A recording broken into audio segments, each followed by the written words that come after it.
So thanks to Yumiko Ohara from White Village, and also my wife Christy. The two of them actually got this place going. Anyway, so with that, I'll bring it over to Eric and Norman Chichi to start.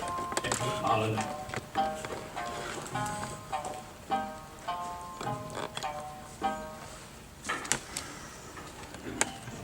Hey, aloha kakahiaka kako. Mahalo for coming this morning. And you're in such a beautiful building. And for us to be here, we're very blessed and lucky. I don't know if you guys know the background of this whole facility, but it took them 30 years to get this building. And it really connects to us as Ryukyuans, as Okinawans, because we can see how much the Hawaiians had to fight for this, to get this, this is, Norman's over here going, wow, and he teaches at Manoa. In Honolulu, they got theirs first. Unfortunately, it took this long for you guys on Moko Keawe to get this going, but finally it's here. It's not only for Olelo Hawaii. Their mission of Kahakaula or Ke'elikolani is to revitalize indigenous languages. So they want to be the center for revitalization of indigenous languages. And their mission is to help other indigenous people to revitalize their language. And they're really working hard. They have a PhD program which certifies you in revitalization of indigenous language. And many people from Aotearoa, from New Zealand, Native American Indians, Welsh also, yeah. Also from other parts of Asia have come to the program here to be certified and get their PhDs in their indigenous language, which is not given any place else in the world. Yeah. And even in Manoa, see, you guys beat the city people. And it's very, very, very lucky. And for us to be here, I hope you guys spread the word and let the Okinawa community here know, not only the Okinawa community, whoever wants to help revitalize our culture and our language. This is a place, and they're letting us use the facilities for free because that's part of their mission. And you guys' tax dollars go to partially for this place anyway. So, for them to do this, if you come here during a regular weekday, all you hear is Hawaiian language in and out of the halls. It's living, it's thriving. You guys know it, it's in your community. It's not even like that in Honolulu yet. The immersion schools and Kamehameha schools are working with the supermarkets in Honolulu to try and get the language into the community also. But we still have a long way because there's a lot of people who are not used to having Hawaiian language around. So again, this is so awesome. It's like we're so excited for today. And then when Gary said was going to have like 30, 40 people, we're like, wow, that's even better. So we hope you guys not here only for today, but continue coming. Let other people know. Bring your families, friends, and we can. We have this whole room. And there's other rooms upstairs if we grow bigger that can facilitate our usage. So again, mahalo for coming, and let's get started. First of all, why did you guys come today? I just want to hear it, because Gary was trying to get people to come from before to his house. But we've got maybe 10 people to come, and then all of a sudden he's getting all of this interest, yeah. But mainly we want to know why you guys are here. Okinawans aren't shame, you guys gotta They wanted to see the building. Especially women. Okinawan women. They just can't open their mouth, so that's why the shisa has an open mouth for the female, yeah? I was just curious, because I've been in the club for a long time. We had the children's camp where we're learning some of this stuff, but I just wanted to know, what it for us adults. And also, before, I would like to go, but it was a bit far, because I don't drive. I have to depend on other people to pick me up and stuff, but this is a little more centralized location, so it's easier to get to here. Anybody else? Being half Okinawan, I want to learn more about it. I'm very proud, I'm very proud to be here. Yeah, David. Anybody else? Let's hear from this side. Well, my major in college is I'm a dance, assistant to a dance instructor, and I learned classical ballet and contemporary modern. So I thought this would be a pleasant change from what I learned. Oh, okay, good. Thank you. I hope we can get more students from the UH Hilo or from the community colleges here. I'm interested in the language because it's so different from the Japanese, mainland Japanese language. That's what interests me. Good. Jane? Okay, I've been attending a lot of the classes and I learned a lot about Okinawan history, culture, and the arts. And I just enjoy learning a little bit more about Okinawa. And this is a new place, so I wanted to see what. Oh. First time I've been to this building. See, Yumiko, you have everybody want to be Makaoi, that's why. I'm happy to do that. Okay, so I'd like to open, first we'd like to honor this place, named after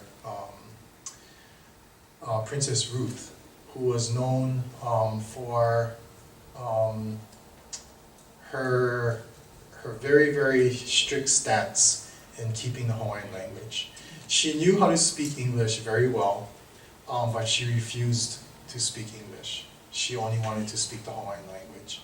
And that's where this place is named after. Hale'ulelo, the other hall upstairs too, is actually built in the design of her hale, or her house, that she used to reside in and do all of her business, all in the Hawaiian language. So in that sense, because in our culture, the first thing that we do in Okinawan culture or Ryukyuan culture is to honor our royalty first. And so we'd like to honor her with our music and our language, with a song from Ramen Sensei.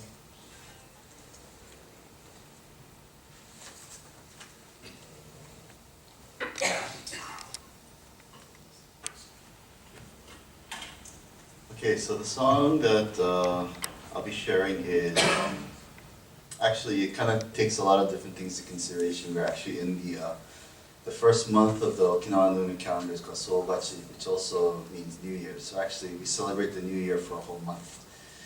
But also it's just, so this is a song that ties in with the New Year. It also, I think really tells a story about this place, and in a way kind of reflects on where, as Okinawans and Shimanchu, where we want to be.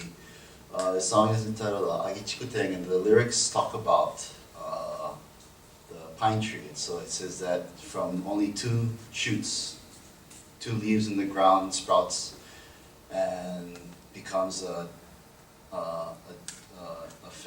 fantastic, a fabulous pine tree that clings to the rocks. And just something to note about the Ryukyu pine, Machinuki. This is that it's one of the few plants, or one of the few trees that actually grows near the seashore. So these are rocky areas that have very bad soil. These are also the places that get hit worse by storms, and with the salt areas. It's basically it's a very rugged terrain, some place that plants don't grow. So the Ryukyu pine is, for the Okinawan people, has always been a symbol of resilience. That under these harsh circumstances, that it fights and it struggles to grow, but once it grows, then it's evergreen. So every year, as the years pass, the tree seems to get younger and younger. And so that really emphasizes a very important message in our culture. And really, I think this tells the story of the struggle for as Eric explained about the struggle for Native Hawaiian culture revitalization, language revitalization. I think this is something that, unfortunately, I think people like Princess Ruth maybe wasn't able to see, or maybe wasn't even to dream about in their lifetime. But so many, almost 100 years, over 100 years later, someplace like this has finally come to fruition. So it talks about celebrating that history, and also talks about something that we as a people, Shimanchu, that we can aspire to.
What was the name of the song?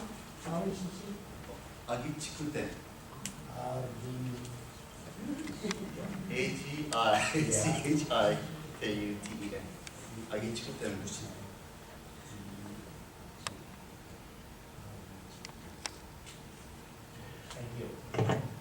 Okay, so before we can go on, or I'd like to start. Some of you who went to our conference last year on Maui, we opened up with this, and because I figured there would be a lot of people who didn't go to the conference here today, I wanted to open up with this so we can kind of give you something to think about before we go on to our presentations. Yeah. Sorry, I know you guys don't want school atmosphere, but don't worry, you guys, it's not like that. Yeah, we're trying to make this more relaxed as possible. Okay, this is a poem that I wrote, or an oratory that I wrote called "Who Am I?" It was inspired, or I wrote it for actually the Huyo Laulima meeting when they asked me to talk about or present an introduction to the conference last year. They gave me like 10 minutes to talk about what the conference was going to be about, and I figured, I don't know how to give all that detail in 10 minutes. So I went home and then this idea came to me and I put this together, and it kind of caught on to everybody. The Genealogy Club asked to use it and they're printing it, and it also got copyrighted. So I'd like to share it with you folks too and hope it brings back some memories and some things for you to think about.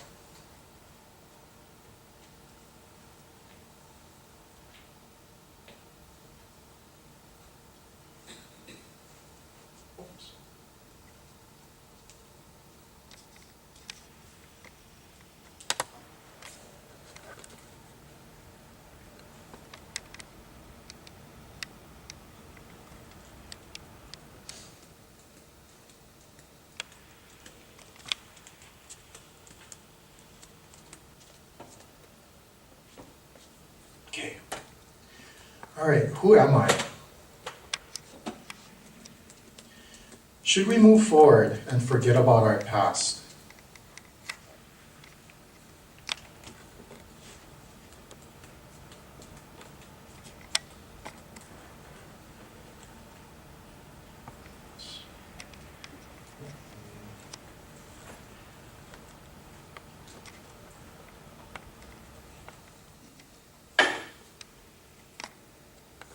I am a descendant of an island kingdom, but the names of places and even our grandparents' names are either foreign to our tongues or not even remembered.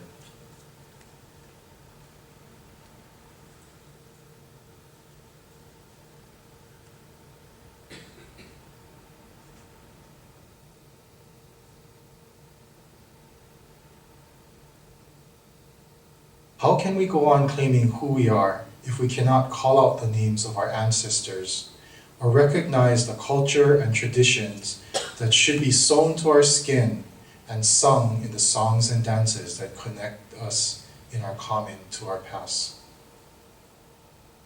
We move forward each generation discarding its roots and replacing it with sports, reality shows, and self-centered material goods. If there is going to be any values and culture to pass down to our children, our journey must begin with the question, who am I? In 1879, our kingdom was abolished, high taxes imposed, and the language discouraged. Men and women discarded traditional wear, for you see, to get a good job, it wouldn't be fair.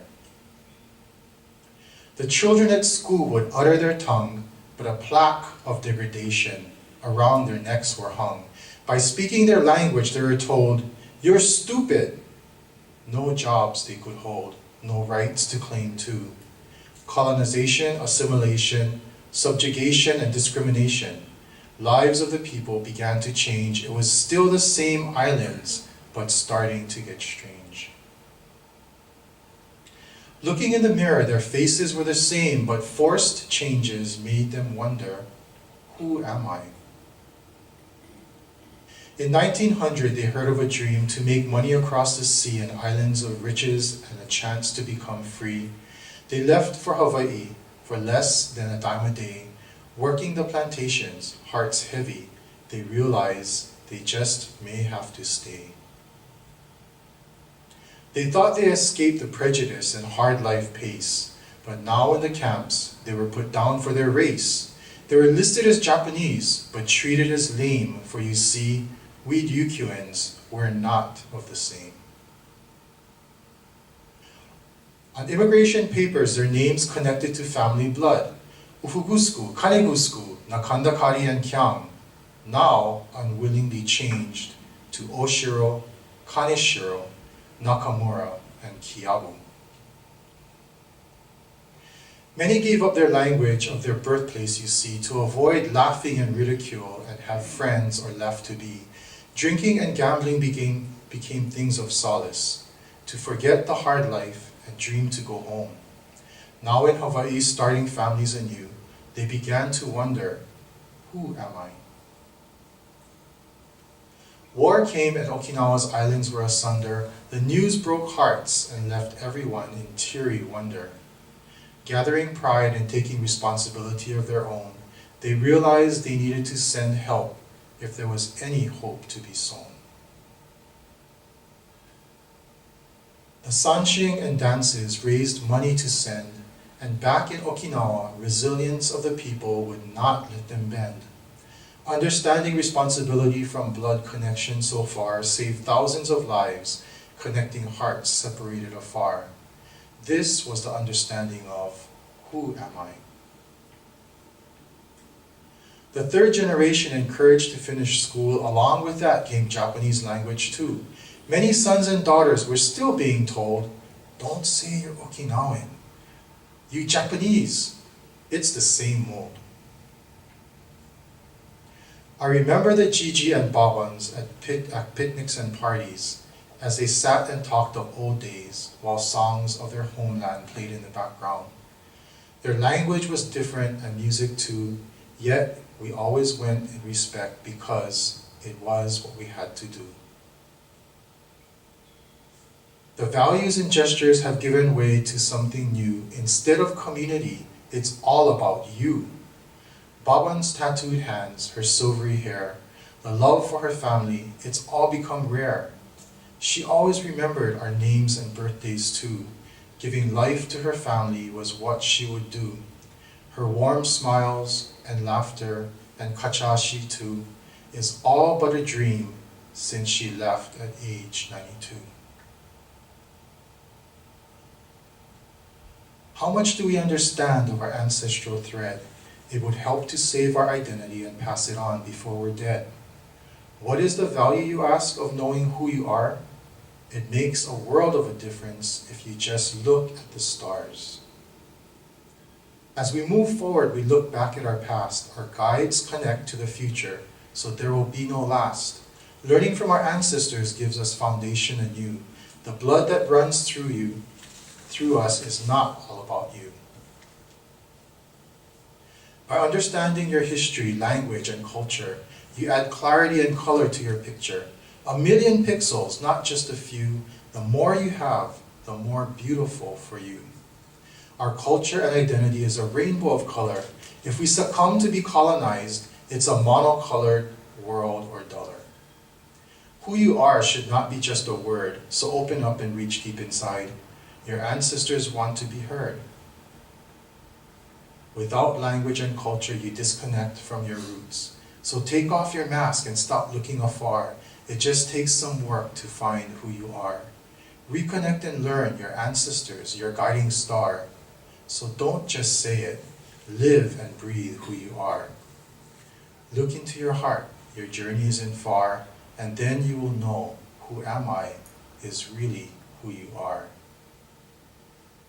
天作の花やちみさちみすみて親のゆしごとやちむにすみて Who am I? Thank you.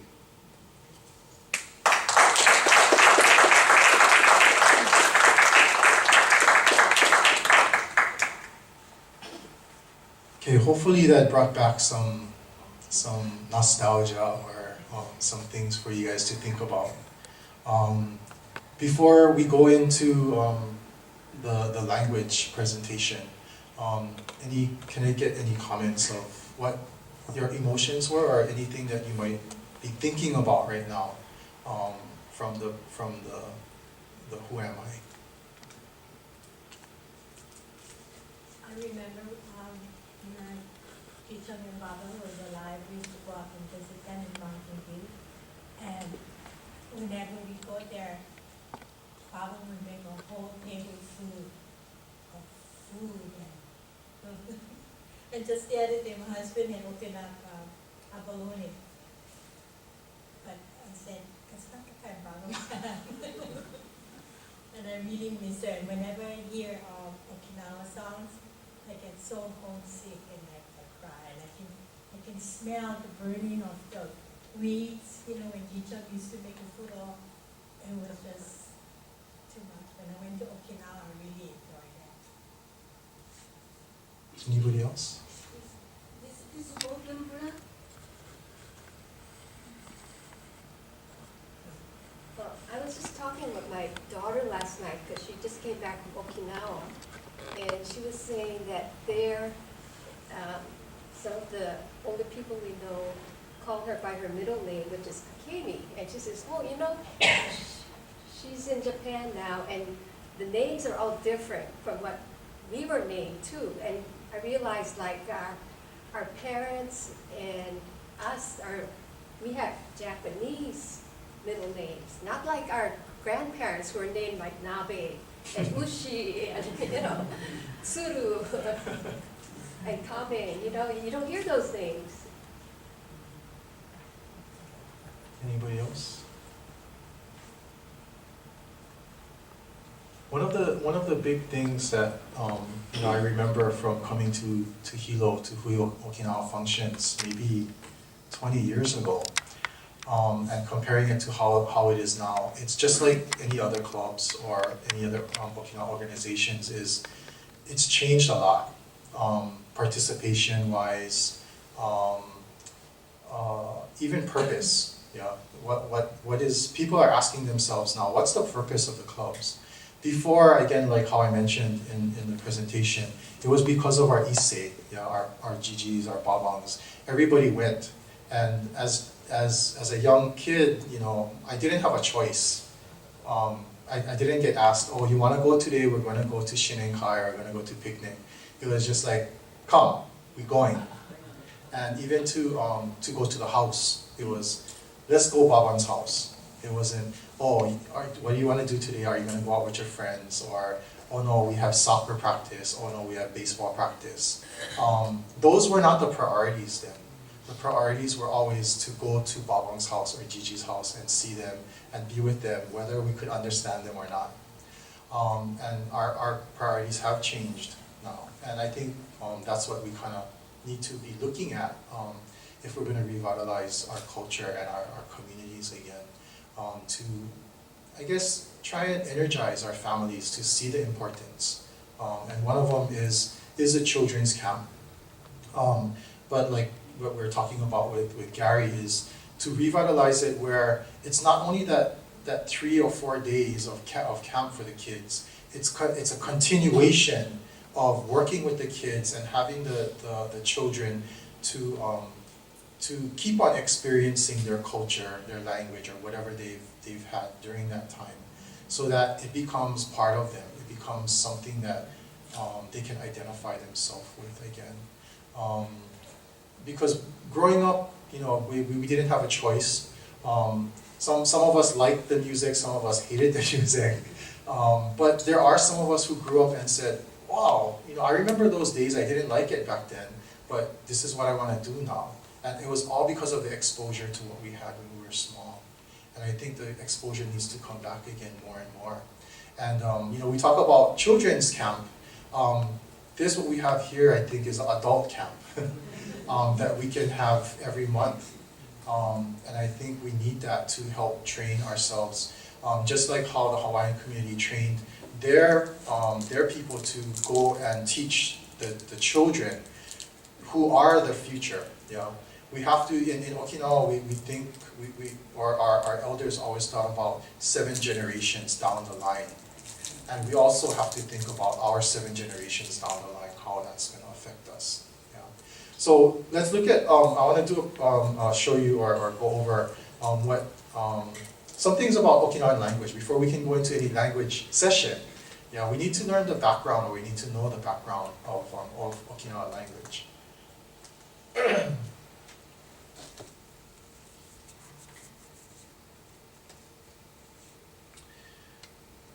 Okay, so just to look at Okinawa language endangerment,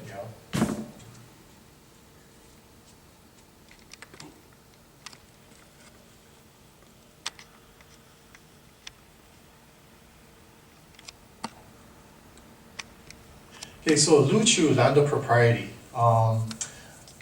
Just to give a background of the history so that we know what happened to our language.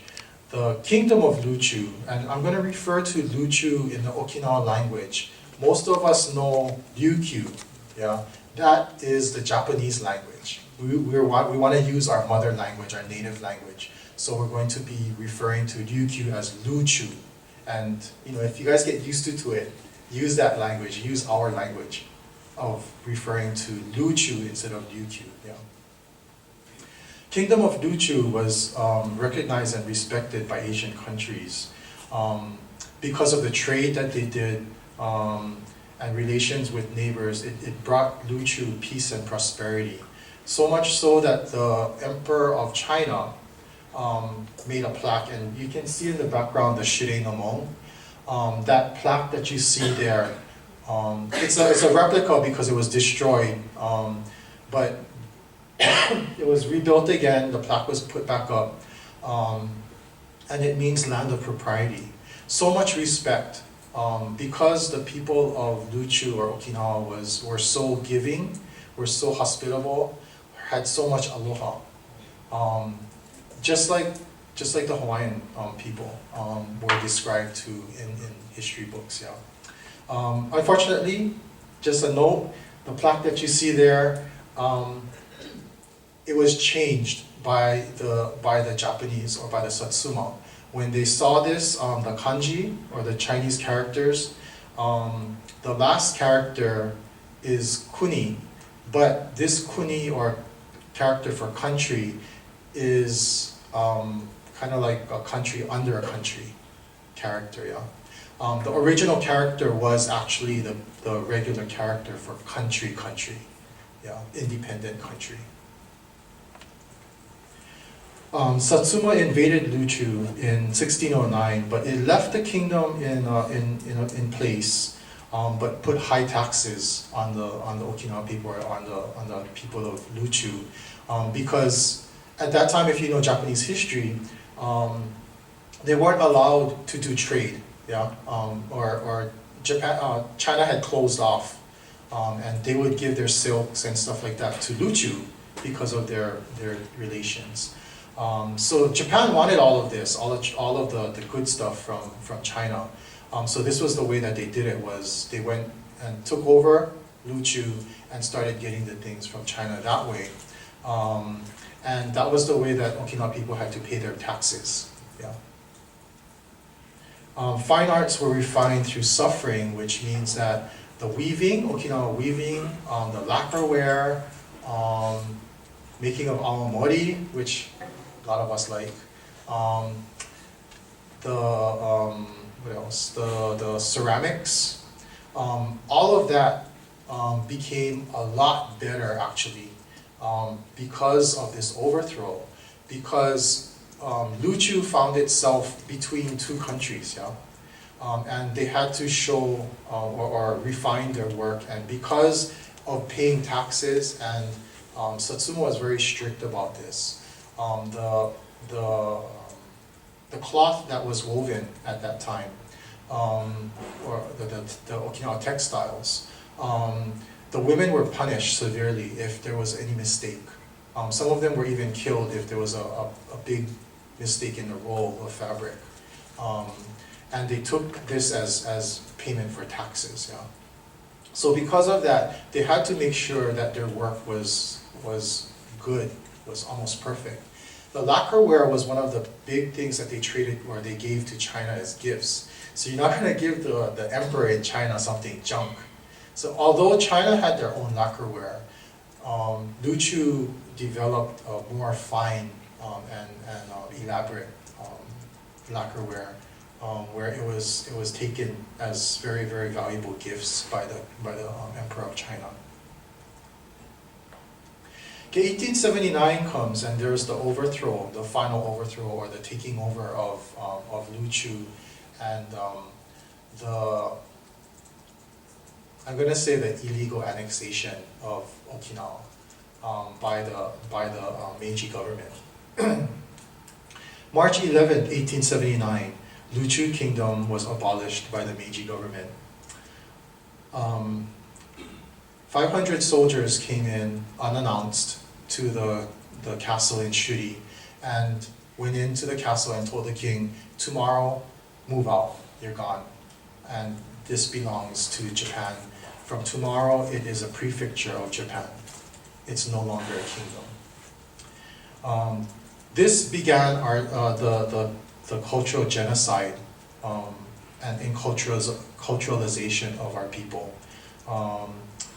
The move to abolish language started, but it failed because of cultural practices that were very, very strong in LooChoo.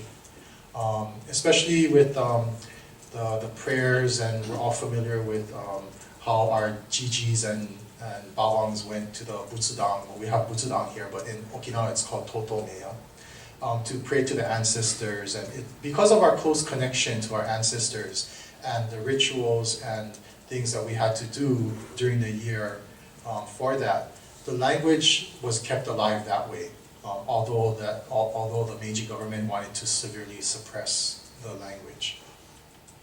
So what they did was education of the elite Okinawan students started, and they started to promote nationalism and split the community while diluting our identity. So what they did was they went to the schools, got the smart kids in the schools, and sent them to mainland Japan, to the mainland Japan universities. And that's where they taught them things, nationalism, and taught them that everything Okinawan is bad, language is bad. When you go back to Okinawa, you'll have these good jobs in the government, you'll have police positions, you'll have school positions, because you came to Japan and you went through our school system. But when you go back to Okinawa, you must teach everybody this. Yeah, so it was kind of a brainwashing at the same time. And that's how a lot of our things were lost because of that. Then came World War II. Okinawans were sacrificed during the war. The Japanese army digs into Okinawa and leads US military to the islands, although they already knew they would surrender. Again, this is one thing that we have to remember, is that the Japanese army knew that they were going to lose the war already, before even leading the American army to Okinawa. But because, again, we weren't thought of as true Japanese, which we're not, they didn't care what happened to the Okinawa people. They just wanted to buy time for the emperor and their elite to figure out how they're going to surrender. Yeah. 1/3 of our population is killed, totaling more than Nagasaki and Hiroshima put together. And this is a number that a lot of people don't know. Yeah. Japan surrenders Okinawa and US occupation begins. So the agreement of giving up to US occupation was not the decision of the Okinawa people. It was a decision that was made between the US and Japan by themselves. The Okinawa people had no say in it. Yeah? Moved by Okinawa educators to prepare return to Japan. So again, those who were schooled in mainland Japan, they became the educators in the schools and were put into those positions to start a new movement. Yeah. And this is also when the Hogen Fuda is more readily used in the schools. The Hogen Fuda, I have a picture of it, but this is something else that happened too around the time of the Meiji Restoration. This picture shows, was given to me by one of the professors from Ryukyu University. And it was actually in a newspaper article in Osaka. How do you read that, Lemon? Or on the bottom, it says, こちらは人間だろう. So there was a big banner. These people, it was at the Osaka Expo in Jinrui-kan. So this was a display of people that was done at the Osaka Expo in 1901, I believe. And what happened was they went down to Okinawa and they found these girls. You can see them on the bottom. You're looking at the left side, yeah, the bottom left corner. They went and found these girls and told them they have a chance to work and have good jobs in Japan for a little while. So would they come? The only thing, they have to dress or keep their Okinawa or Ryukyuan attire and hairstyle. Yeah. When they went to Osaka, they were put in this tent with Ainu people, with Chinese, Koreans, and I am not sure, and there's some Southeast Asian people in there too. The kambang or the signage over the tent was, are these human beings? Yeah. So this is what they thought of us as LooChooans. Yeah. This is the kind of discriminations that we faced. Also with military occupation, these things happened. This is from Time magazine. I don't have the date here, but you can see in here how, you know, what happened in those days, and they kind of take it kind of lightly, especially where they say that in 6 months ending last September, U.S. soldiers had murdered 29 Okinawans, raped 18, robbed or assaulted 49. Yeah, so the commanders undertook a program of improving troop morale by attacking the problems of housing and boredom. Yeah, so there's no word of what kind of discipline was done to these people. Yeah, where actually from records there was no discipline done. Yeah, and still to this day too, any crimes that are done by the U.S. military are taken care of by the U.S. military. The Okinawa government doesn't have any they can't touch them. Okay, this is Hogen Fuda. On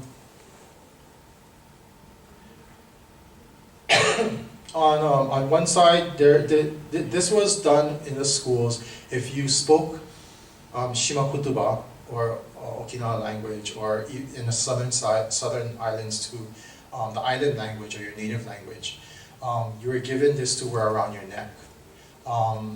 And they encouraged the ones who were wearing this to tattletale or go tell who else was speaking the language. So if you had this on and you heard somebody else, your friend speak the language, you would give that go put it on your friend. And, or that happened to you? Yes. But I wasn't talking too much at the school. The one boy told me to speak to Hogan. So I speak Hogan, that boy gave it to me. So I keep 1 month. So my grandfather said, I was good girl, keep forever. Yeah. So teacher found out I don't speak, I don't talk to nobody, so who give it to this boy? So that boy pretend. If you don't use so many months, I get 1 pencil. You don't use you know, have or you have a home where you have to put in that class. Yeah, so this was a very effective way of getting the Okinawan people to think that they're stupid, and they were told that they're stupid in a class. Or you speak Shima Kutuba, you're stupid. You know, you're not going to get anywhere. They also restricted the use of language in the work sites, in the government. The only place that they could really speak it was in the homes when they went home. But even then, the parents started to pick that up, and the parents started to say, you know, if you're going to get anywhere, if you're going to get a good job, don't speak the language. Learn Japanese and speak Japanese.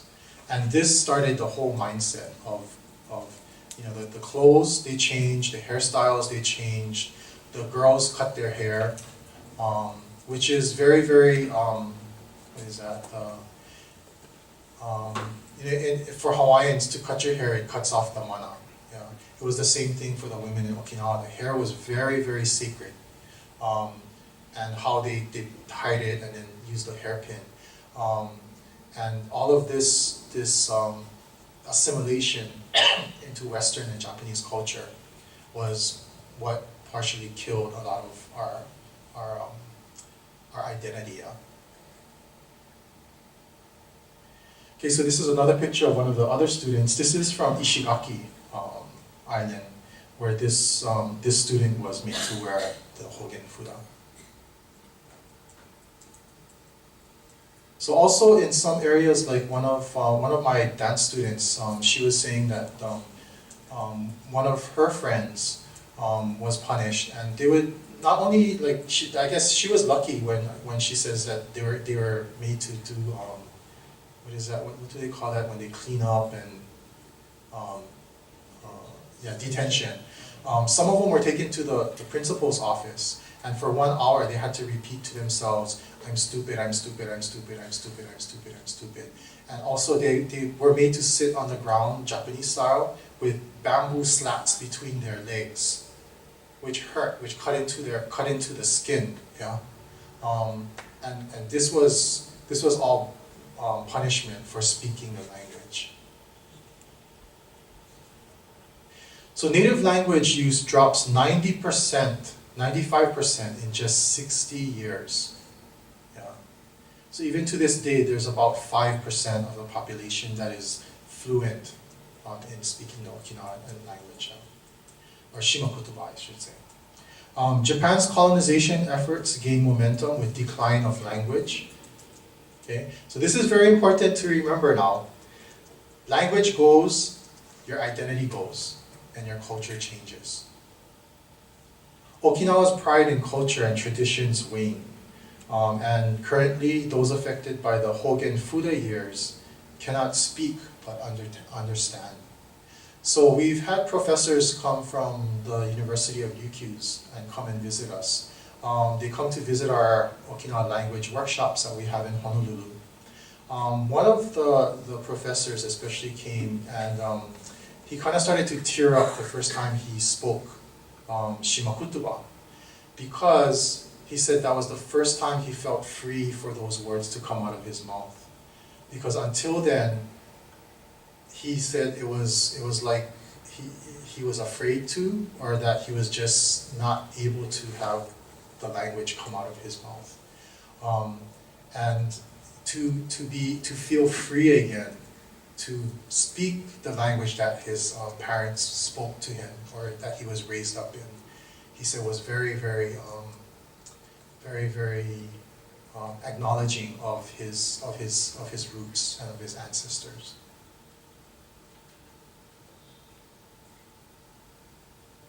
Okay, so why did the language decline? Japanese government wanted to standardize everything. The Meiji Restoration was part of the modernization of whole Japan, not only Okinawa. Yeah? They wanted to become westernized. Yeah? Part of it was good. I mean, look at how Japan is today. Best cars, you know, industrialization-wise, they did a really good job. Okinawans are taught that separate identity is bad and that it will have consequences. So if they didn't assimilate to the Japanese culture, they were punished. Yeah? And to today, our people are still punished in Okinawa for being different. School books are controlled by the central government, and local history and culture is banned from the curriculum. To this day also, Japan government controls all of the education books. Okinawa started to use books with the real history in it. But the Japan government came in and said, no, you guys got to use the real history. You cannot mention, they say that they cannot mention what happened during World War II in Okinawa.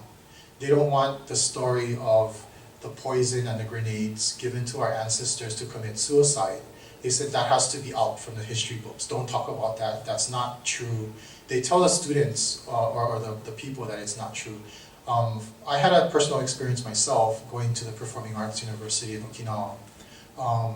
And when I had to write a thesis or a paper, I was writing on Okinawa language. And I talked to people there, I had written about what happened, about people's experiences. I handed in my report. When I got my report back, it was, everything was crossed out in red ink.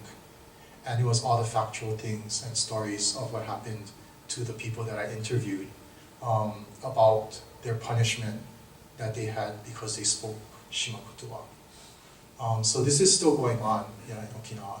And my professor was Okinawan. The last name was Higa. Yeah. So the only, right now, what happened was in Taketomi, the southern islands of Okinawa, they refused to go with these books. And what happened was the the Japanese government turned around and said, okay, we're going to take the money out. We're not going to fund you education money. You're not going to have money for books. You're not going to have money for your teachers. And they were trying to choke them out that way and force them. Yeah. But it kind of ignited a fire under other people where private businesses and individuals poured money into Taketomi to have them to support them so that they can continue. And then other areas now in Okinawa are starting to do that too. So not much, but other areas in Okinawa are starting to be more independent with their curriculum. Okay, so death of a native language brings death to culture. Problems arise with decline of the native language. Traditions begin to change due to lack of understanding. Culture is put on sale. What I mean by that is Okinawa culture doesn't have the inside anymore. It's more of a shell.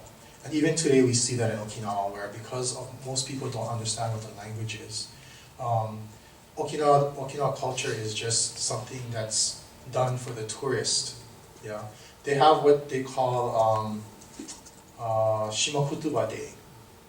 Yeah, it's one day that they encourage people to say hi sai, or that's just like over here if they say, okay, we're gonna have Hawaiian Language Day, go say aloha and mahalo to somebody. That's not enough. Yeah, that's just for show. So that's where it is right now. The performing arts become face value because the people doing the performing arts, music and dance, the younger generation don't understand what the words are. So how do you dance with something from the heart? Like if we were to do, it's hard to think of it here for hula, especially in Hilo with the Merry Monarch. Well, let's not get into that, but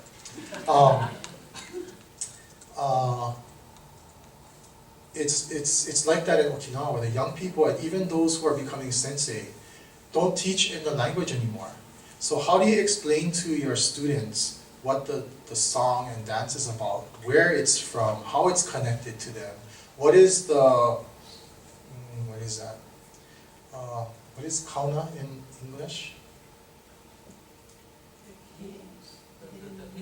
Yeah, okay, the hidden meanings. What is the hidden meaning or the deeper meaning of the song or dance, yeah? And how it connects to our ancestors. Like the song that Norman did.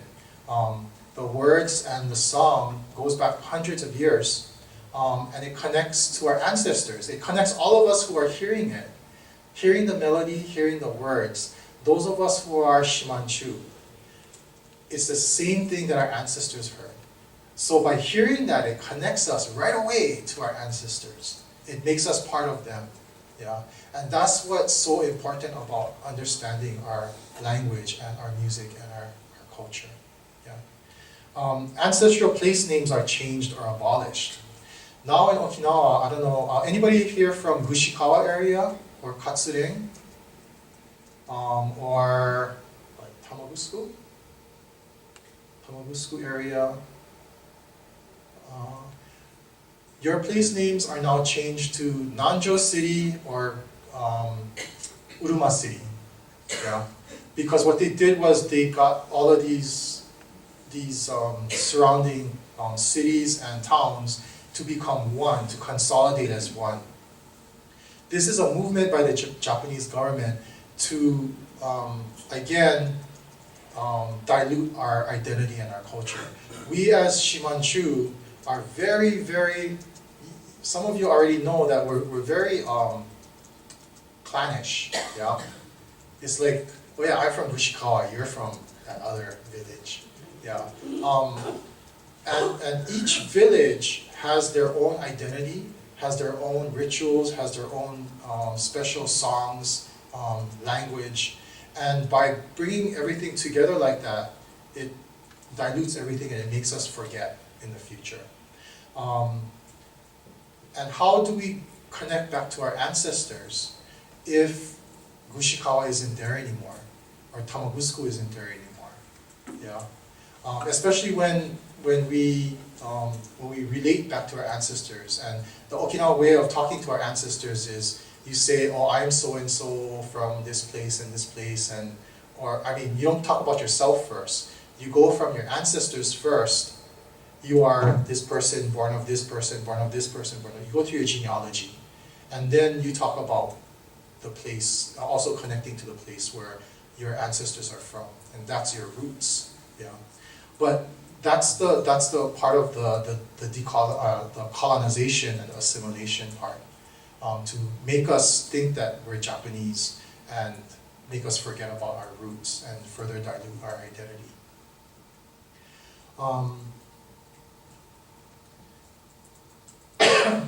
Again, the performing artists lack understanding of the words. And I already talked about this, how they don't understand the meaning. Loss of traditions due to lack of understanding, where even some ceremonial dances are done as entertainment now.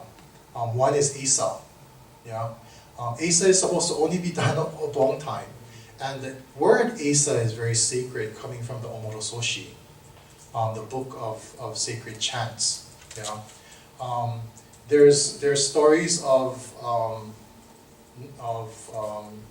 babangs and jijis back in Okinawa who celebrate their Kajimaya, 97-year birthday or 88th birthday, and the young kids go and they entertain them, and the first thing that they do is Isa on the stage.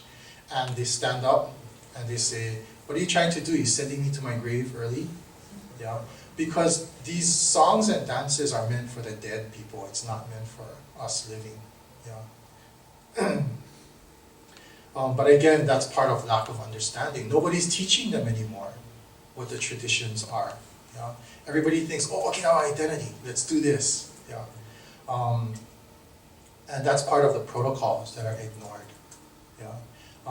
We always acknowledge, when we do things, we should always acknowledge our elders first, our kupuna first. Yeah? But that's not done anymore.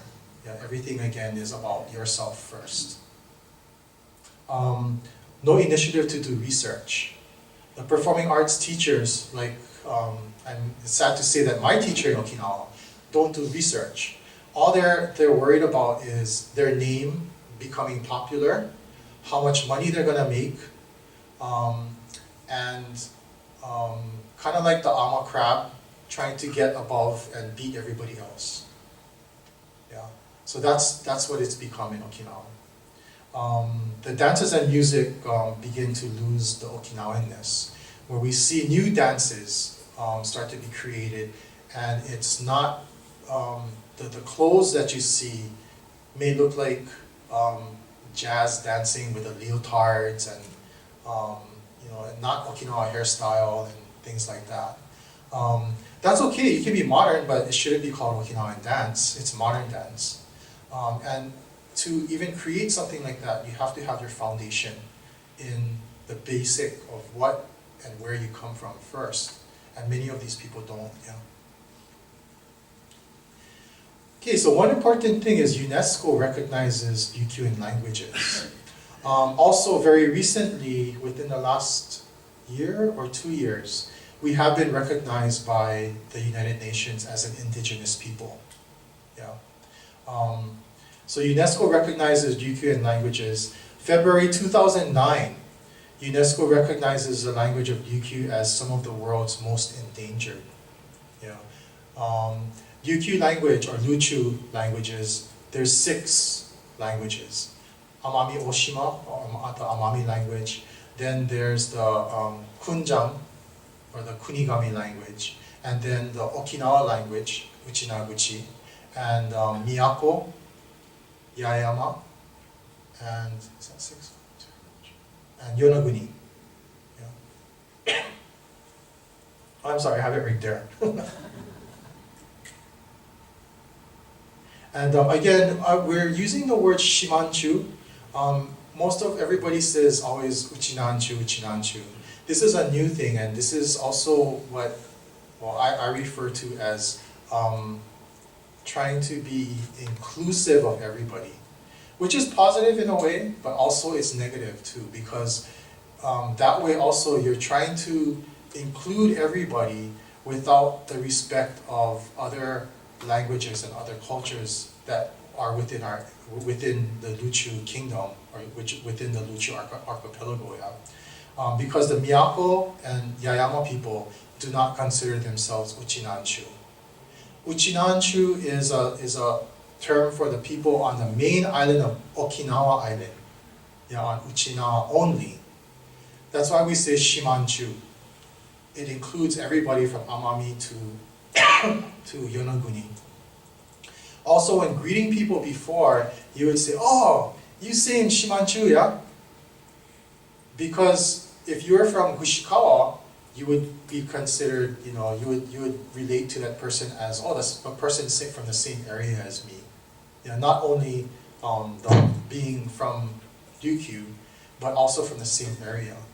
Because Okinawa also considers themselves, and we'll do this in another workshop because it's another whole gamut of information. But we consider each area an island. Like in Hawaii, we have our Mokupuni, we have our Moku.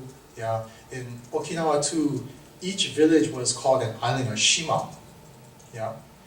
Because it was all self-sustainable. It had its own ahupua'as and things like that. So if you were from the same area, from that same village, you can say, "Oh, I'm same Shimanchu with you." You're from the same shima, not necessarily an island surrounded by water, but the same village. Okay, so 2011 World Uchinanchu Taikai sparks concerns. So this is just 4 years, going to be 5 years. Okinawans returning to their ancestral homeland voice concern of lack of native language at the Taikai. And most of this, we were at that Taikai, we went around to different schools, also did talks about saving the language. And then mostly the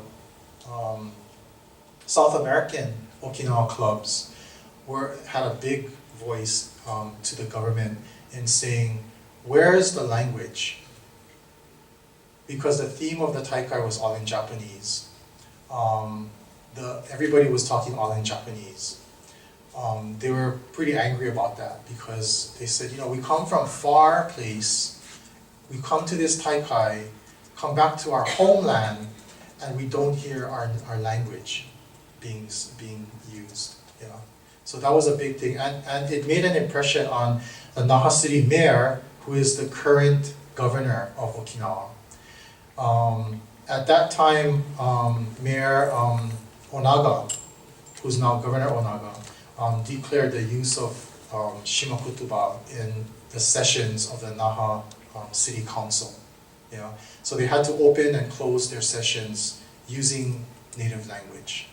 So this was a first in the government usage of the language.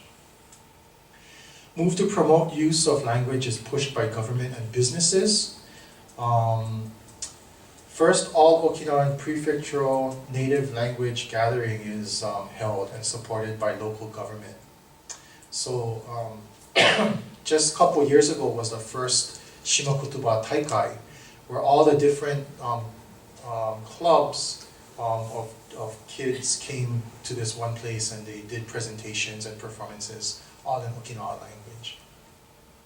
School books are printed by the Okinawa prefectural government and handed out to the schools. Naha City also printed their own books to be put into the schools. And then they set up a 10-year plan by the government to hopefully revitalize the language.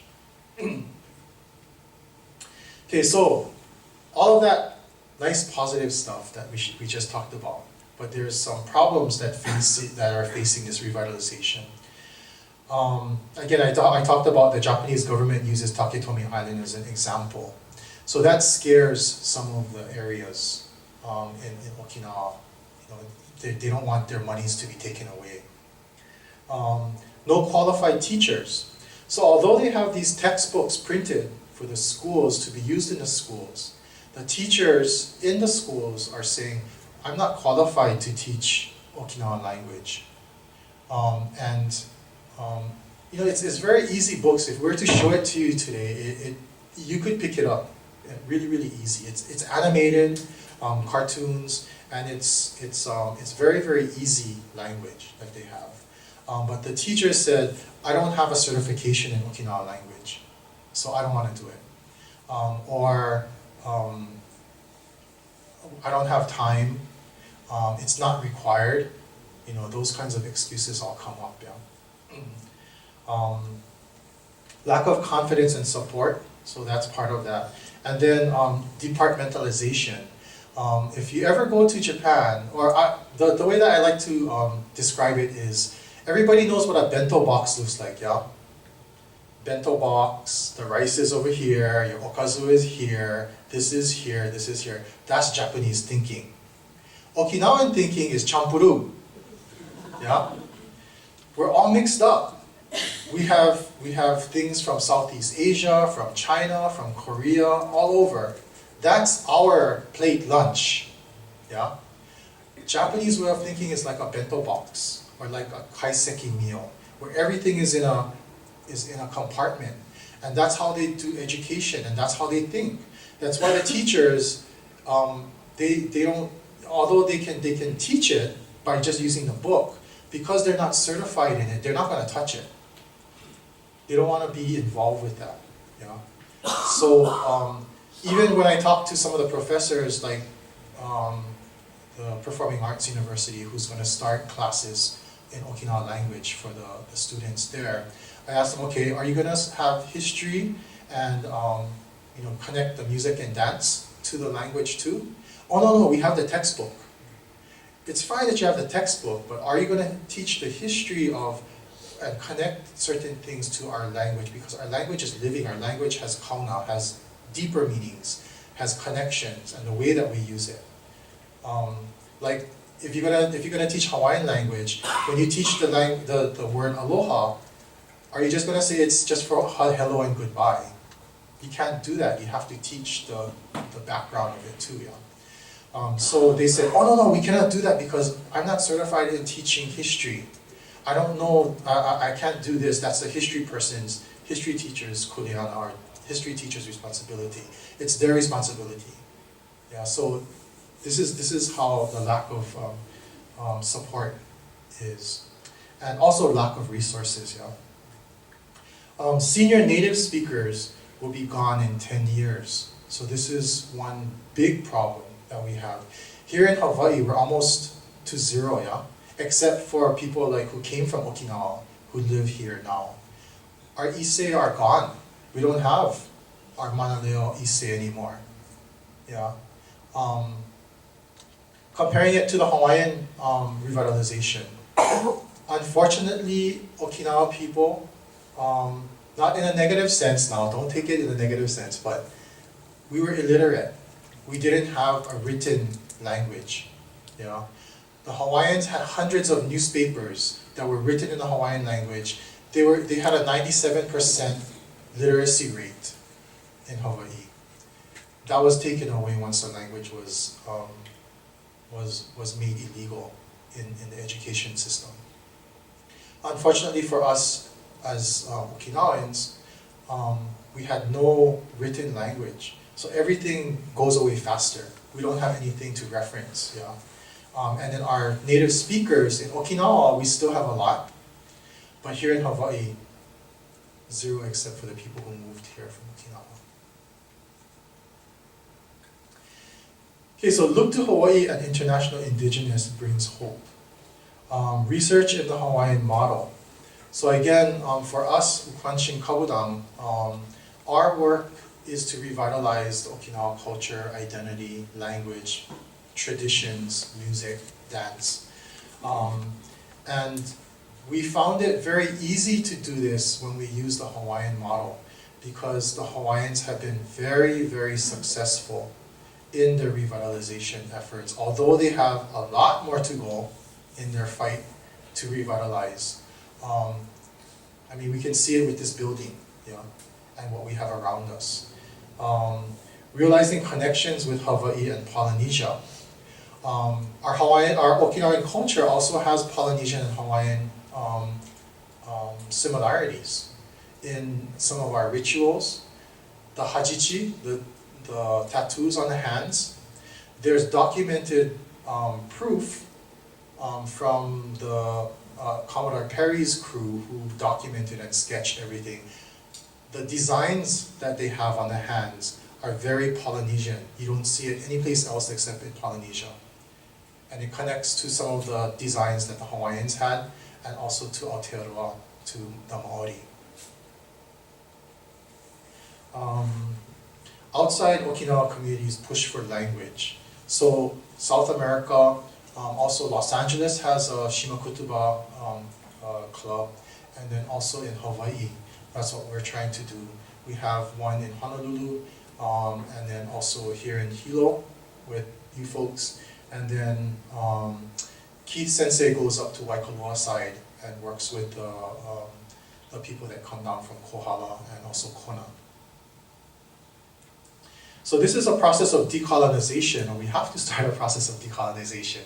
And some people don't understand what that is, or they start thinking that, ooh, you only hear that stuff with people who do activism or activists. You know?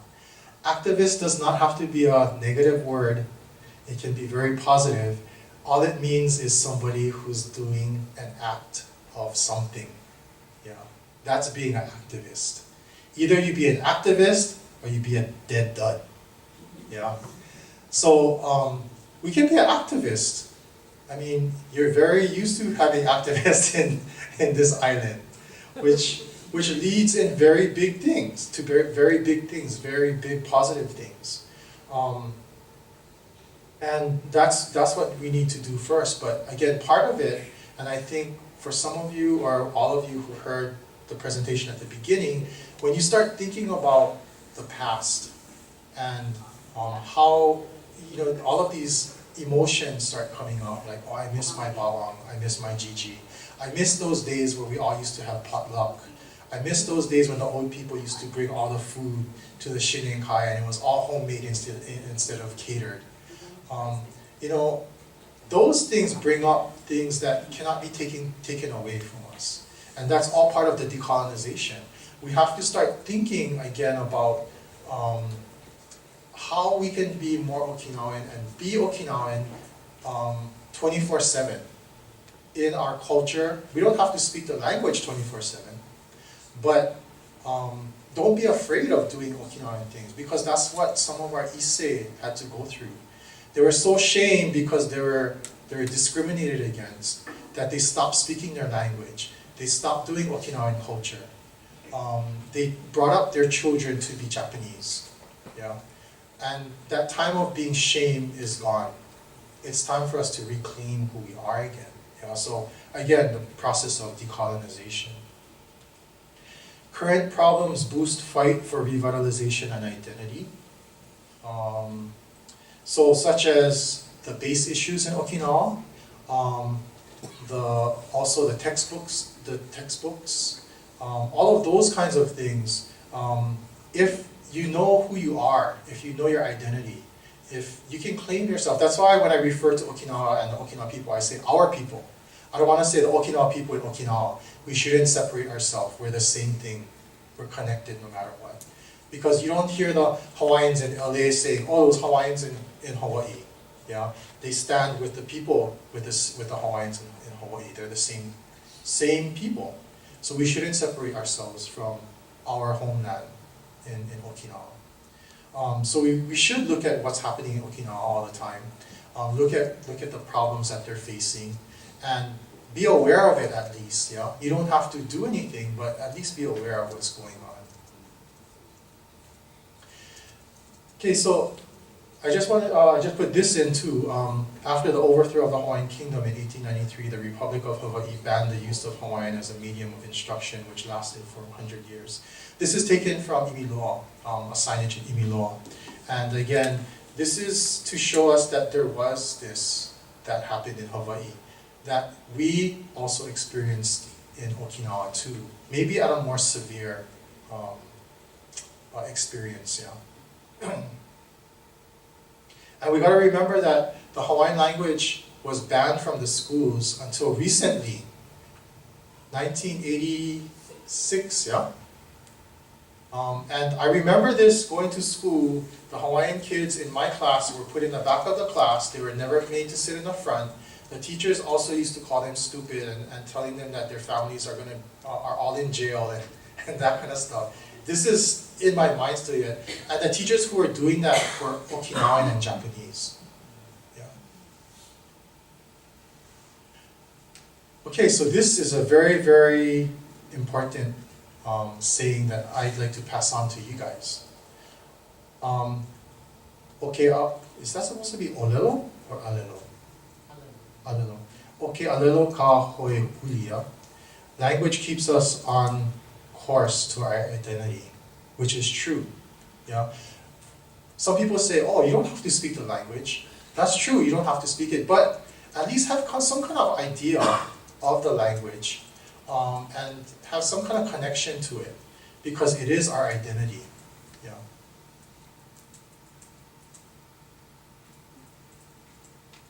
Okay, and then those of you who haven't been to Navahi, where the Oshiro kids go to, excellent. I just put this picture in because it's something that we can hope for in Okinawa to happen one day. For Okinawa to have immersion schools or have the children be able to learn their ancestors' language and be able to speak it freely in the schools and at home again.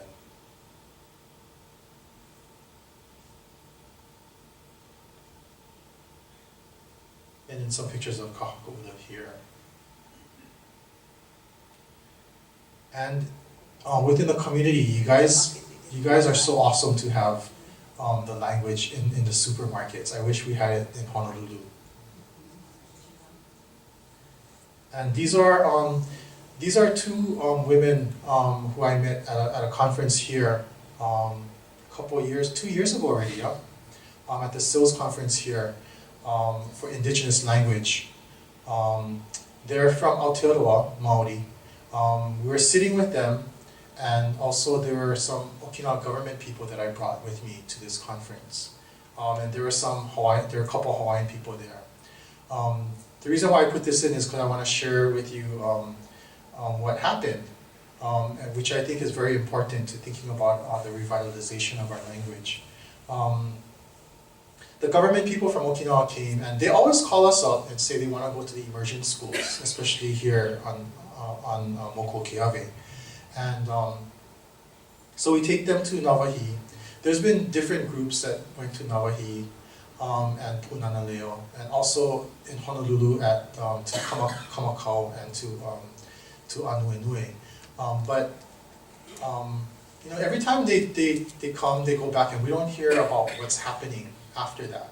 What is the process that they're following or trying to do after?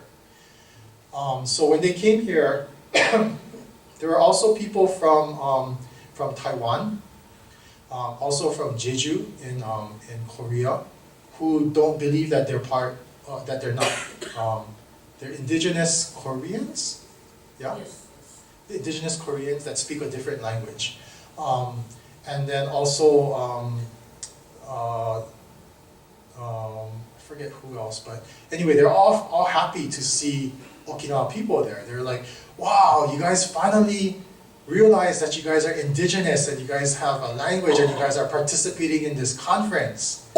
So we're like so excited, and I was so excited to bring Okinawa government people.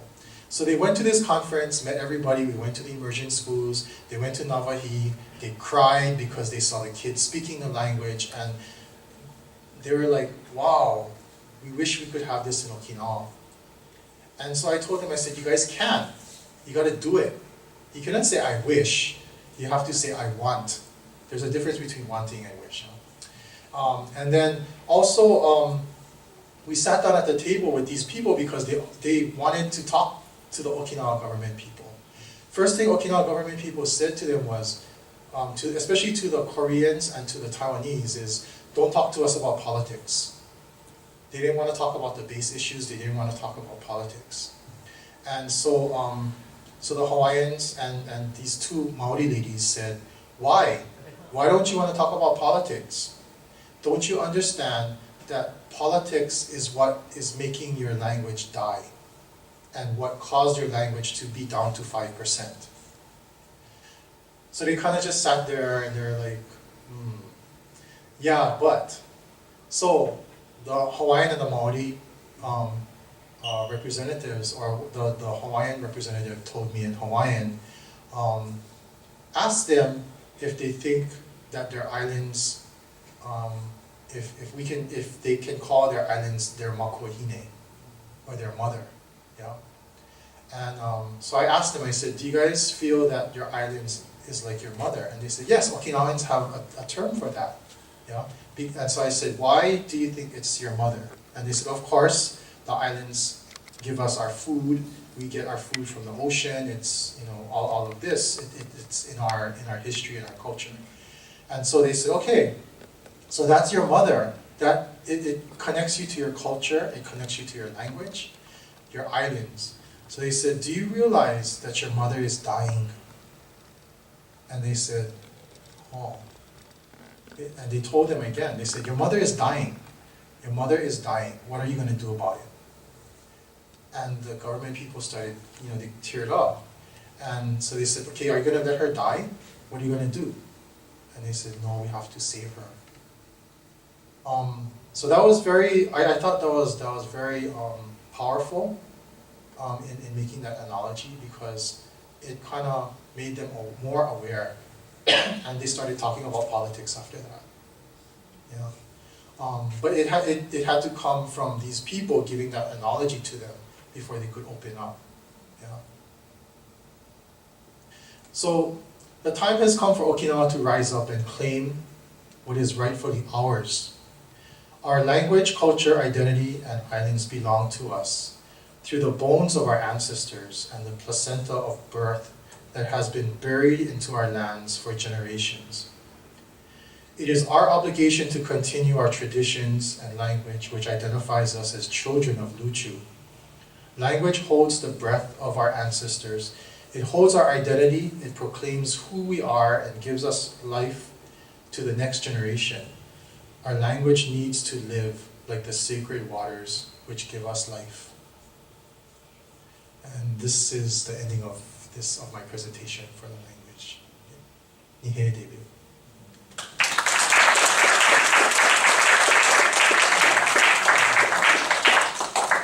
Okay, so I'd like to open it up for any Q&A or any questions or comments.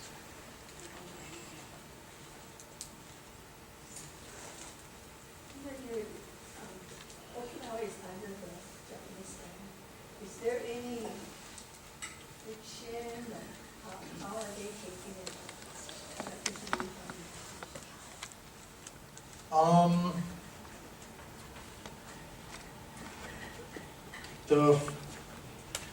The Japanese government hasn't given any okay for it to be within the elementary schools or the regular schools. The universities have autonomy to do it, yeah, from what Masashi said, yeah, when he came. They can create their classes and teach it. But within the elementary school system, it's a little bit different, it seems like. That's the not only the elementary school, but elementary school, junior high school, and high school. Yes. Everything, curriculums, the textbooks, everything is controlled by the central government. Yeah, central government. So that's now all over Japan, and then that's how they control Yeah.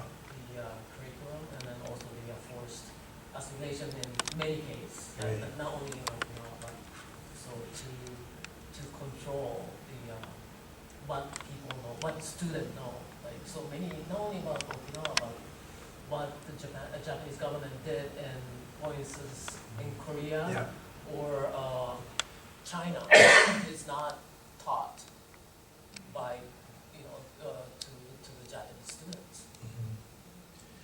Yeah, it's kind of a dangerous situation right now in Japan. If you've been keeping up with the news, the young people are fighting against it. They just passed a law to start militarization again in Okinawa, and Abe government is pushing for nationalism again. there's a lot of propaganda going around in Japan. They're fighting it as much as they can. And part of it is to like the consulate general in Honolulu actually went to Washington DC with a delegation from Tokyo and asked for the Americans' history books to have the things about what happened to the comfort women, or to have comfort women language taken out from any of our American books too. That's history. It is, and in our sense, you know, it's freedom of speech, and it should be. But we got to remember too that our own American history books never taught us, like when I was going to school, about what happened to the American Indians and what happened to the Hawaiians. Yeah. So it's that education process that we have to do to ourselves and to others and to our politicians. In Japan, Prime Minister Abe comes from that kind of family, who's from that militaristic family, yeah, that fascist family. So his ideas are being spread, and that's what they want to do within the school system, or make it throughout Japan. So there is that friction. They still are trying to suppress that Okinawan identity. Actually, I'd like to add to that too, is that, you know, actually what's scary is that it's not a big enough issue right now for there to be any immigration. So for the Okinawan people, there's not enough, well, for one thing, from the Japan side, there's not enough critical mass for the language where it becomes an issue, because there's not enough people interested in revitalizing it. There's not enough action going on. So it's not even on the, from the national scene, it's not even on the radar. There's no threat. Now for the Okinawan side, they still, the reason why there's no threat is because for the Okinawan side, people aren't pushing enough revitalization. So what's the scarier thing is not so much that there's any friction, but more so that there's no discussion, because it's not even an issue. You know, in Okinawa, if you have a discussion on land revitalization, Okinawa now, you probably wouldn't get a group much bigger than this. That's the sad thing. That's the sad thing about it. And you know, one of the things that I think, like all the things, what might be kind of confusing for us is that, you know, we're talking about things that are happening in Okinawa, things that Okinawan history, things like that. So what does that have to mean? The one thing you have to understand is that one of the biggest precepts of Okinawan culture, one of the main pieces of Okinawan culture is ancestry. Yeah, and so here's an example of how language plays an important part. We see the word Umarizuma. Umarizuma literally means the place that you were born. But when you say Umarizuma, the word doesn't just mean that where you were physically born. So we're born in Hawaii, but still yet our Umarizuma goes back to where our ancestors are from. So it's not about just an address, it's not about, it goes beyond, you know, your physical address, it goes beyond where your passport, you know, what passport we have. It's about bloodline. And so everything in Okinawa, for Okinawan religion, Okinawan culture, everything starts from ancestors. And so whenever you have a big event, you have any kind of major celebration, the very first thing you do is you offer thanks to the ancestors for looking after you. And so everything, our culture, everything starts from there. And so, you know, the music, the dance, everything connects back to that idea of the ancestry. So when we talk about language too, you know, and this is another thing, Eric mentioned the Ukwanshin Taikai, this is the Worldwide Okinawan Festival. There's no other place in Japan that has a festival that calls back people to their ancestral home. It's because in Okinawan culture that no matter where you're born, you're still tied to humanity. And the term Shimanchu also means that, or Usanchu or Shimanchu, that word means that no matter where you're born physically, you could be 5 generations, never seen your homeland. You're still family, because you're still Shimanchu. And so these words are the meaning behind these words, you know. If you translate them into Japanese, it doesn't mean the same thing. Shima no Hito does not mean Shimanchu. Okinawa no Hito doesn't mean Shimanchu. Because there's this idea that ancestry is the thing that ties you back, no matter how far you move. And so because of that tie, and because of the way that culturally Okinawan people see us, and the way that our culture ties us back to Okinawa as well, that actually, knowing that fact, is what should make all the difference. And so it's not their responsibility, it's also our responsibility as well, that we carry as a culture. And with that idea in mind, even if the culture dies in Okinawa, because we're still the children of Okinawa, we're still the carriers of that ancestry, then it's very possible that it falls on our responsibility too. So kind of what's happening in Okinawa is everybody's waiting for somebody else to do it. And here in Hawaii, in the United States, or wherever outside of Okinawa, we can't be doing that either. We can't wait for somebody else to do it. We can't just wait for Okinawa to do it. Because we go there at least once a year, we see the development and the changes there. And you see that it's not something that people talk about. It's not something that's on people's radar. This whole idea of revitalizing the language, we're just doing it wrong. So this is something that we can kind of help. And Derek mentioned the reaction from the government after those comments from the overseas delegations during the Okinawan Festival, or Okinawan Festival. We can be a sounding board to Okinawan and say, as Shimanchu, as people, as your Ohana, we all need to work together to make sure that our language and our culture is there. And I think if we can spread that message back to Okinawa, it's a very powerful message. Even if people there that are in that homeland, if they've forgotten about it, people outside have. We need to make that request, that reminder that we're willing to help and we need to all work together. As I understand, in Brazil, there is one city or one area that still speak open. I think that's the revolution. That's Bolivia. Yeah. They have, when you go into that area, it says "Welcome to Okinawa." Yeah. Yeah. But from hearing what they're talking about there, though, they're losing the language too. Yeah. The younger ones want to speak the local language and want to do the local culture and stuff like that. Because even for Sanshing, in Brazil, they said they don't have any live jikata right now. Everything is done by tape.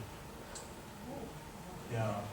Which is kind of like, if I think about what Hilo was 20-something years ago, a lot of Sanshing players, koto people, it was very vibrant here in Hilo.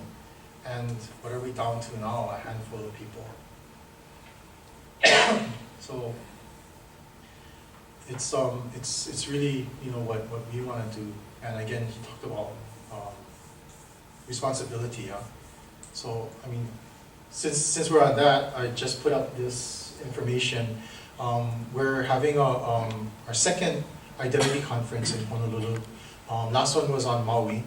Hopefully next one, we want to try the different islands and kind of make it where that community can host, and we'll help host the event. But Keiki, the director of this place, already said we can use Kahakaula when it comes to Hilo. So what better place? But anyway, this is going to be at the Windward Community College. First night opening is at Chikueng Temple. We hope you folks can come, whoever can come. I know it's really hard for people on this island to get off because we have a monopoly airline that is so expensive, but our conference is really cheap. It's $100 and you get all your meals, plus a concert from Okinawa. So if you can make the conference, we hope you do.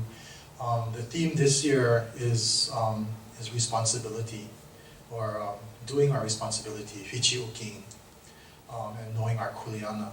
Yeah. Last year it was Ninuhabushi Miyati, which is the words from Tinsabu no Hana, which means to look at the North Star representing our ancestors, and looking at our ancestors, and not, some people thought it was worshiping ancestors, but it's not that. We don't want anybody to get scared about that, but it's just looking at our ancestors like how we look at them as examples, yeah, and reconnecting to them again. And so this year we're moving on into responsibility. Yeah. So if you can join us on for this conference, we're hoping our goal or our hope in this year's conference is to start at least to start discussions within your communities to revitalize or help to revitalize your communities, so that we have a more vibrant Okinawan community for identity, for culture, even networking. And then also by getting the different communities from all over the islands together to start networking so that we can support each other, yeah?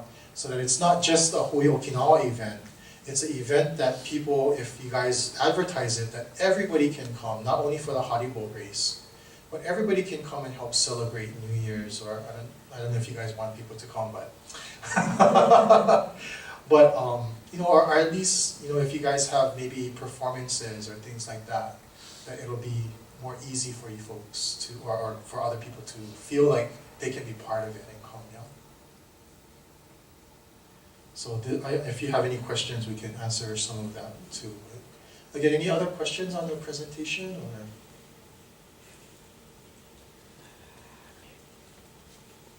Sorry, this is like school now. I need to absorb. Don't worry, no more test. Yeah, I don't know if it's a question, it's like a comment. Because even individual action, people think is hard to take in Okinawa. And it's like, when I live there, it's not up to me to like judge or to tell people what to do, right? Or maybe even not to encourage. But like when I teach English in preschools, like I'd be learning Uchinaguchi from the old ladies that were teaching the kids, you know, pick up words and phrases, and, you know, I'd kind of say like, because it felt like a waste of time in some ways for me to be in there teaching English, because the kids don't really learn anything, but they could be learning Uchinaguchi or Shimakutaba if the old ladies even, you know, I said like, why don't you, you know, teach the kids a little bit of Uchinaguchi? And they'd say like, it's hard. And it's like, yeah, but you know it. It'd be like really, I think mental blocks people have. They think things are hard, but it's really easy if you just do it. And it's responsibility, like you said, it's kuleana. But you know, some of it is, it's easy for us to say that it's, you just gotta do it. But it depends on the person, and it depends also on the support that you have. And an example, I think, is one of the university students in Honolulu, from Okinawa. She's very aggressive and she's very hungry for Okinawan language, for Okinawan culture. But you know, herself, she doesn't have that support from her family. She did a presentation in Okinawa, all in Okinawan language at I think it was some kind of Shimakutuba Taikai. It was a big event, very important. Her family didn't go. Her parents, she said her parents told her, why are you doing that? Why are you speaking Uchinaguchi? It's not going to get you anywhere. Why are you doing that? Go learn English. You should just learn English, go learn another language. Don't worry about Uchinaguchi because it's nothing.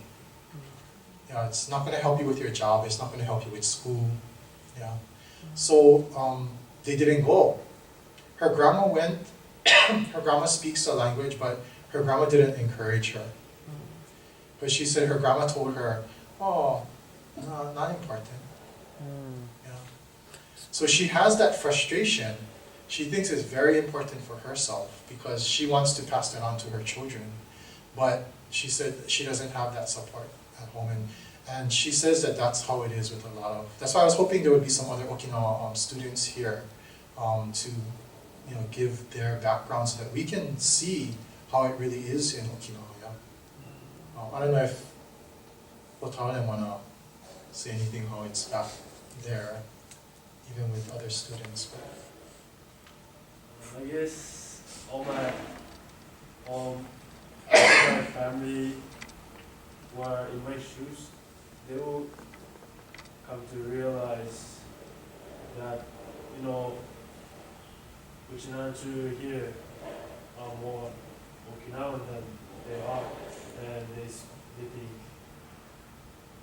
they know it's important to learn and spread our culture and languages.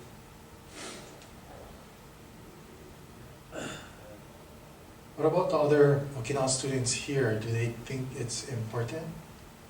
Or have you talked to them? Yeah, they're here for learning English, so it's kind of weird.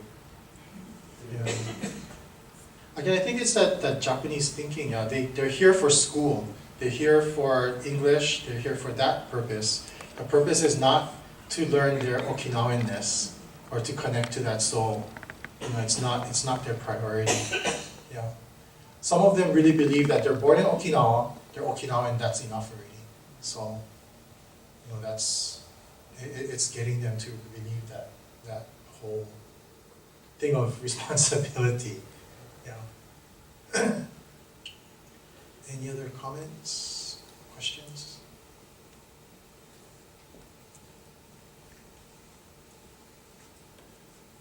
Actually, maybe, I'm not going to say anything.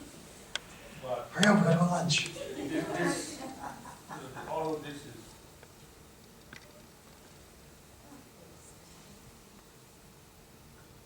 but let's try knowing our history, knowing your parents, your grandparents, your ancestors. It's important to see Okinawa and then all the suffering and everything that's happening. Why, you can understand our history, you can understand where they were at the time. You know, you have to know that. If you understand that, then it's not so hard to understand your own parents. You know, the Issei, my parents, they struggled. And why did they come here? You think about what, you know, the thing about Shinanchu, we tend not to complain, we want to protect our children.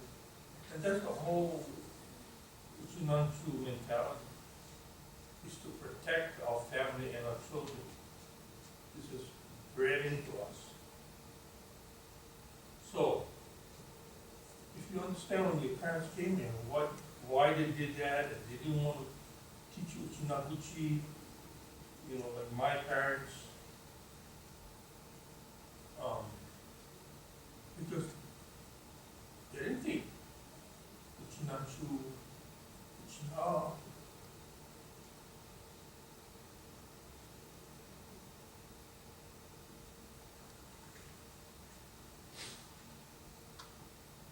So for To the, be lost, you know. They didn't think like that. Because they were Uchinanchu already, right? They understood where they came from and all the suffering and everything and what they were going through. And the most important thing was to make sure the children was protected from all that. And they wanted to see the children advance, you know. So, and the thing about Uchinanchu, the foundation of Uchinanchu is to be able to tolerate pain. You know, tea is all about that. that's why the women are so strong, Yeah. Okinawan women. To be strong. Because you can protect yourself, the next person you protect your family, your friends, your community, and they bring peace to the world. That's Uchinanchu. You know? So, that was the whole premise. If we can understand that, so then who are we?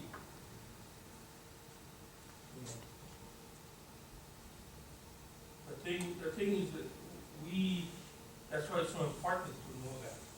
If we can understand the ancestors and the parents and everything, then we must do our part. What about our children? We must do the same thing that they did with us. But if you understand that, then you understand why we have this responsibility. Now, we have that not. Now, with technology and everything that we have now, we can go forward even better. You know? To see Eric and Norman doing this, that's what we gotta do. But it starts with your family. It starts with your own. It starts with your children, your grandchildren. To let them know how important it is. To know your identity. Because once they know who they are, where they came from, and the roots is deep down into the ground, the earth, then they can bear good fruits. And your children will bear good fruits. But only if the roots go deep. So, your children's roots have to go deep in order to be solid. And then they know where to go. Then they will bring nice flowers and good fruit. Not just for us, but for the whole world.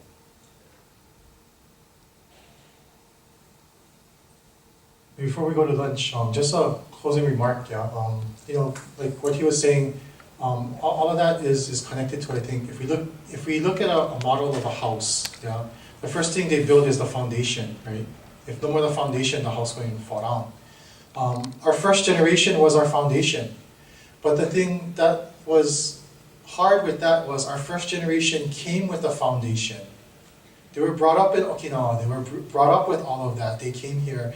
They were solid. They had that foundation. The next generation came.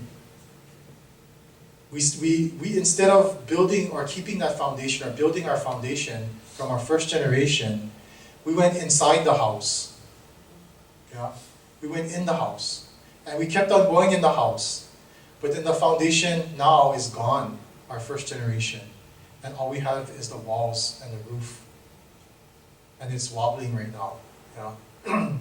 So I think for not only in Hilo, all the Okinawa clubs, all around our communities, we gotta rebuild or strengthen our foundation again, and then also, we're gonna challenge everybody at the conference too to think about 7 generations down. We have to plan for the next 7 generations. Yeah, that's our responsibility, or else not going to have nothing in the next couple generations. Yeah, and then some of us who are grandparents or parents already, it's our responsibility to make our identity and our culture not accessible but visible, and for our young ones, so that whether they like it or not, they need the exposure to it. Yeah, that's our responsibility, is to make it there, make it exposed, so that they hear the music a little bit, or they see us doing it. Yeah, if they see us doing it, it's something that it goes in their head, whether they remember it or not. Maybe down the line they'll remember, like how we remember our Gigi and our Papa. So that's something that we gotta think about. Yeah, we cannot keep on going in the house anymore. We gotta build the foundation. We gotta fix the floor. Yeah. Okay. Again, we'll continue after lunch with the Sanshing classes, and then also those of you who want to break out for we'll talk to you guys during lunch, because what we want to find out is, because this is the first time a larger group has come and we're finally getting people to come out. Hopefully next time we'll get more people by what you guys will say to your friends or the community. And then we can start scheduling more of the different things, because those of you who don't know, our Ukwanshin Kabudan, we do workshops on Maui. Our first one was actually started on Maui with the request of the Maui people. They actually went ahead and they started their own Maui Ryukyu Culture Club, which is part of the people are part of the Okinawa Kenjin-kai there. And we teach, Norman goes over to teach Sansheng once a month, and I go once a month to teach the Okinawa dance, Okinawa, the Fanso, do these lectures, cultural lectures, the Shisa, and also we help them to start to revitalize their Isa for their Bon dance. Yeah. So I remember coming to Bon dance here a long time ago, and it would be great if we can revitalize that back in the Hilo community again, to have Okinawa Bon dance again. But it's up to you guys what you guys want, and we can discuss all of that, and whatever way we want to help, we can help. Ukwanshin is there for that. That's our mission, that's our purpose, besides the performing arts, is to reach out and do our community service. Because that's what the donations, we survive on donations and support from the community, and that's where our monies go to. Is we don't get paid for any of this. Everything goes for expenses such as plane fare, and then also to do our workshops and things like that. And we do also scholarships and sponsor students also. So if you have any questions, we can talk about it during lunch and see what direction you guys want to go, and what kind of schedules we can do to be more accommodating to you guys, and as we see what else. I know a lot of people like Sansheng, so, and we were asking whoever has Sansheng at home, because there was a lot here, bring it out. Even if you're just gonna learn how to tune it for two months or 3 months, bring them. No, don't be scared. Norman's not strict. Just to have that sound come out of the Sansheng again, and let's reconnect back to our ancestors and make the Sansheng live. It's not an instrument now, it's a living thing. Remember, our ancestors used to put names to these things. Yeah, it had names. Yeah, so it's the voice that speaks through us playing it. So our instruments, dance, music, anything that we do. So whatever ways we can help, we can talk story during lunch. Okay, again, thank you everybody for coming. Okay. Hi. Ikino.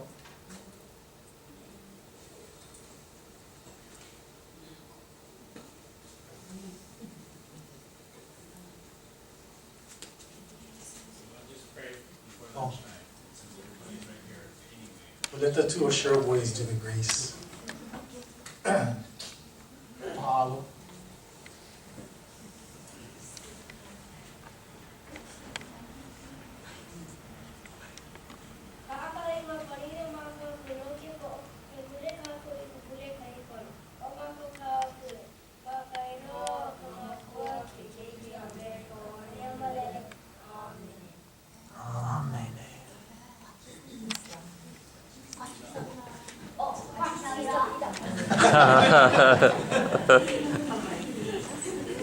It's down the hall to the room at the end.